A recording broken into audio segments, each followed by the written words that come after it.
Barpeta road हाग्रा बिफाननि मोनसे गिदिर जाफुंसारनाय सानसेयावनो बोखांदों गंथाम आयेन बेरेखा दंफां मिल।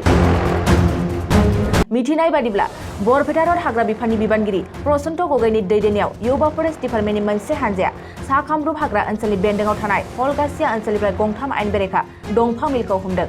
नाथाय हाग्रा बिफाननि हानजाया संदाननायखौ मिथिनानै दंफां मिलनि बिगोमाफ्रा खारखुमानो हायो। मख'नो गोनांदि हाग्रा बिफाननि बिबानगिरि प्रसन्त गगैनि बिथोनाव थांनाय माखासे दाननिफ्रायनो बरपेटा रोडनि हाग्रा बिफाना बरपेटा आरो बजालि जिल्लानि गुबुन गुबुन ओनसोलनिफ्राय दासिम गं 52 आयेन बेरेखा दंफां हाग्रा मिलखौ बोखांनो हादों। बिफाना जाफुंसारनायनि सायाव बिबानगिरिया माखासे गोनां बाथ्राफोरखौ फोरमायदों। এনেইটো বৰপেটা ৰোড ফৰেষ্টৰ বিভাগৰ পৰা মই ইয়াত জইন কৰাৰ পিছৰ পৰা আমি অবিৰতভাৱে অবৈধ কাঠফলা মিলৰ বিৰুদ্ধে অভিযান চলাই আহিছোঁ আৰু ইতিমধ্যে মোৰ পেৰিয়ডত আমি 52টাতকৈ অধিক মিল আমি জব্দ কৰিবলৈ সক্ষম হৈছোঁ আৰু ইতিমধ্যে আমি যোৱাকালি এটা অভিযান চলাইছিলোঁ। এই অভিযানত আমি খৰিচালা আৰু জাবৰিমাৰী কলগাছিয়া অঞ্চলৰ পৰা আমি 3টা মিল একেদিনাই জব্দ কৰিবলৈ সক্ষম হৈছোঁ। 3টা মিলৰ সমূহ আমি বস্তু আমি সংগ্ৰহ কৰিছোঁ, কালি জব্দ কৰিছোঁ। কিন্তু দুৰ্ভাগ্যক্ৰমে আমি কোনো দুৰ্বৃত্তক ধৰা পেলাবলৈ সক্ষম নহ'লোঁ আৰু আমাৰ এই অভিযান অব্যাহত থাকিব। অল ইলিগেলিটিজ, ফৰেষ্ট ইলিগেলিটিজ, অকল কাঠমিল বুলিয়ে নহয়, শিল বালিকে ধৰি যিকোনো ধৰণৰ অবৈধ কাৰ্যকলাপৰ বিৰুদ্ধে আমি সষ্টম হৈ আছোঁ তেতিয়াৰ পৰাই। আৰু আমি ইতিমধ্যে যথেষ্ট পৰিমাণে চোৰাং কাঠ আৰু শিল বালি গাড়ী আমি জব্দ কৰিবলৈ সক্ষম হৈছোঁ।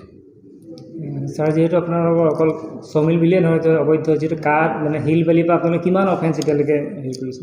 নহয়, আমি এতিয়ালৈকে অফেন্স আপোনাক সঠিক তথ্যটো মই দিবলৈ কিছু সময় লাগিব, অফিচৰ পৰা উলিয়াব লাগিব। হ'লেও আমি যোৱা বছৰ আমি 8 লাখতকৈ অধিক টকা আমি এই ধৰণৰ অবৈধ কাৰ্যকলাপৰ পৰা সংগ্ৰহ কৰিবলৈ সক্ষম হৈছোঁ। नोंथाङा सानाय सुनाय बेरामनि जेंनायाव गोग्लैदों नामा? जुदि नोंथाङा सानाय सुनाय दंब्ला जिंगासिनांगौ गैया। चिरां जिल्लानि बेंटल गेट साफागुरियाव दायो एसआइ निउर' थेरापि सेन्टार दंसै। बे थेरापि सेन्टाराव नोंथाङा गोरलैयैनो देहानि सानाय सुनायखौ फाहामथाय लानो हागोन। बे आथिं सानायानो जाग्रोदों, ओमफ्राय जानाया एसे सिगांनिफ्रायनो जाखादों, ओमफ्राय बिदिनो गुबुन गुबुन मुलि जाबाबायदों, ओमफ्राय हामाखै। दिनैनि ट्रिटमेन्टआ आङो एसे मोजां मोनसिनबाय। जेरै सिं सानाय, आफादावरि सानाय, मोदोम जरा सानाय, आइजोफोरनि जेंना, खर' सानाय बायदि बेरामखौ फाहामनाय जायो। लोगोसेयैनो बे सेन्टाराव थानानै फाहामथाय लानो हानायनिबो सुबिदा खालामदों।